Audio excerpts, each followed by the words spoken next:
Good morning, 8th grade. We're moving on to lesson 67 on page 452. And just to read underneath the new concepts, we have solved percent problems about part of a whole. Percents are also used to describe a change. A change may be decreased or an increase. For example, the dress was on sale for 30% off the regular price. Or, another example, the median price of a house in the county rose 20% last year. We can use a ratio table to sort the numbers and help us write a proportion. We make 3 rows. The first for the original number, which right here, okay? And the second for the change, whether it could be positive or negative, which means, well, I'll get to that, okay? And then the third row for the new number, okay? So moving over to top of page 453, notice that the original percent is always 100%. Also notice that we add or subtract the change number depending on whether the change is an increase, which would be positive, or a decrease, which would be negative, or subtraction. Okay, so I have this set up here for example 1. Donna bought a dress at a 30% off sale for $42. What was the original price of the dress? Okay, so we know the new price is $42. We know that the percent of change is 30% decrease. So we can subtract 30% from the original, which is 100%, to find that the percent of the new price is 70%. We want to know the original price, so we use the original row in the proportion. So we simply go, the original, which is 100, we're setting it up in a proportion. This is a proportion table, okay? So 100 over 70 equals X, which is what we don't know, over 42, okay? So we cross multiply now.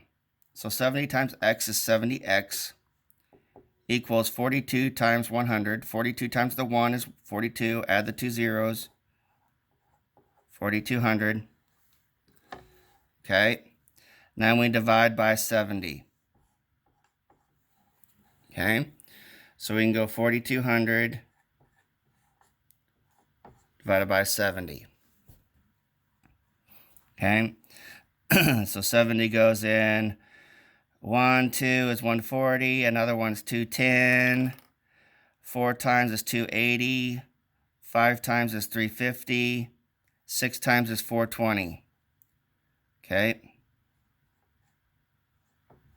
Add another 0, and it's another, and then you put a 0 there.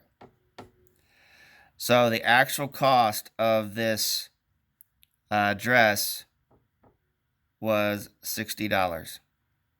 That was the original. Okay. Okay. So how much is the discount in dollars? How much would the change be? You simply just go 60 minus 42, which is 18. That's how many dollars they took off of that on the 30% sale.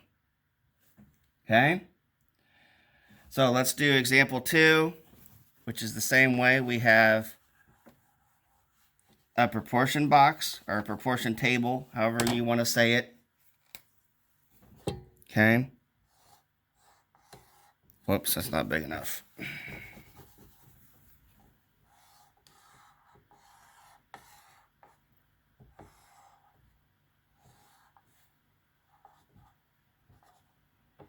I'm just going to put actual here, and that's the actual count or cost. 3 rows, original. Your change, whether it be positive or negative, and then your new. Okay? We know the original is 100%. So, example 2. The median price of a house in the neighborhood rose 20% in 1 year to $288,000. By how many dollars did the median price increase? Okay? So, we know that the new is going to be 120% because it went up 20%. So the change is 20%. and we know the new price now is $288,000. And we're wanting to know by how many dollars did the median price increase. So we don't want to know the original. We want to know how much the amount of change was. So that is the C. Okay. So we set this up, and it's 20 over 120 equals C over 288,000. When you cross multiply, okay, cross multiply, and it becomes 120C equals 20 times, and this is where you could use a calculator because it's a big number, okay, and you're going to divide that by 120, and you would get then C equals $48,000. That's a big chunk of money, okay, when the median of price of a house in the neighborhood rose 20% in 1 year. So $48,000 would be your answer. Okay, so that concludes the lesson. Lesson 67, you will be doing evens. And have a great day. Stay healthy, and I'll talk to you on Monday.